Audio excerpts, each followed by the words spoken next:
17ാം എഡിഷനിൽ Sunrisers ഹൈദരാബാദിനെതിരെ ദയനീയ പരാജയമാണ് Mumbai Indians ഏറ്റുവാങ്ങിയത്. കനത്ത തോൽവിയിൽ ടീമിന്റെ ഉടമ നിത അംബാനിയും മകൻ ആകാശ് അംബാനിയും തലകുനിച്ചിരിക്കുന്ന ചിത്രങ്ങൾ വരെ പുറത്തു വന്നു. നിത ഹാർദിക് പാണ്ഡ്യയുടെ കോൺട്രാക്റ്റിൽ പറഞ്ഞിരിക്കുന്ന പ്രൊബേഷൻ പീരീഡ് പരിശോധിക്കുകയാണ്, ഉടനെ എടുത്തു കളയും എന്ന് വരെ ആ ചിത്രത്തിന് താഴെ കമന്റുകൾ വന്നു. പക്ഷേ കമന്റുകളിൽ മുംബൈയെ ന്യായീകരിച്ചും ആരാധകർ രംഗത്ത് വന്നിട്ടുണ്ട്.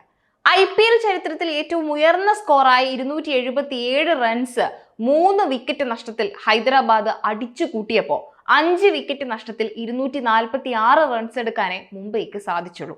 വേലി കടന്നുപോയത് 38 സിക്സുകളാണ്.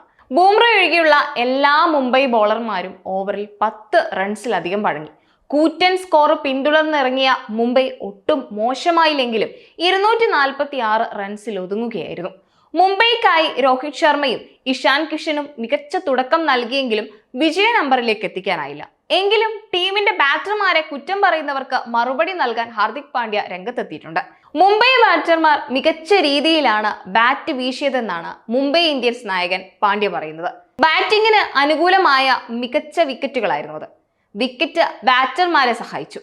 മികച്ച രീതിയിൽ ബോൾ ചെയ്തിട്ടും ഹൈദരാബാദ് 277 റൺസ് സ്വന്തമാക്കി.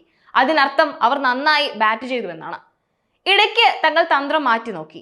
എന്നാൽ ഈ പിച്ചിൽ മികച്ച ബോളിംഗ് പുറത്തെടുക്കുക എന്നത് വിഷമകരമായിരുന്നു. തിലക് വർമ്മ, ഇഷാൻ കിഷൻ, രോഹിത് എന്നിവർ മികച്ച രീതിയിൽ ബാറ്റ് ചെയ്തു.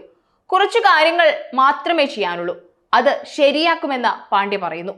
മത്സരത്തിൽ ഏറ്റവും അധികം റൺസ് വഴങ്ങിയ മുംബൈ ബോളർ ക്യുന്ന മഫാക്കയെ പാണ്ഡ്യ പിന്തുണയ്ക്കുകയും ചെയ്തിട്ടുണ്ട്. അടുത്ത കളിയിൽ മഫാക്ക മികച്ച പ്രകടനം പുറത്തെടുക്കുമെന്നും കുറച്ച് മത്സരങ്ങൾ കൂടി താരത്തിന് ആവശ്യമാണെന്നും മുംബൈ നായകൻ വ്യക്തമാക്കി. ബോളർമാരും നന്നായി പന്തെറിഞ്ഞുവെന്നാണ് ക്യാപ്റ്റൻ ഹാർദിക് പാണ്ഡ്യയുടെ പക്ഷം. മത്സരത്തിന് ശേഷമുള്ള പ്രസന്റേഷൻ സെറിമണിയിലാണ് ഹാർദിക് തന്റെ നിരീക്ഷണങ്ങൾ പങ്കുവച്ചത്.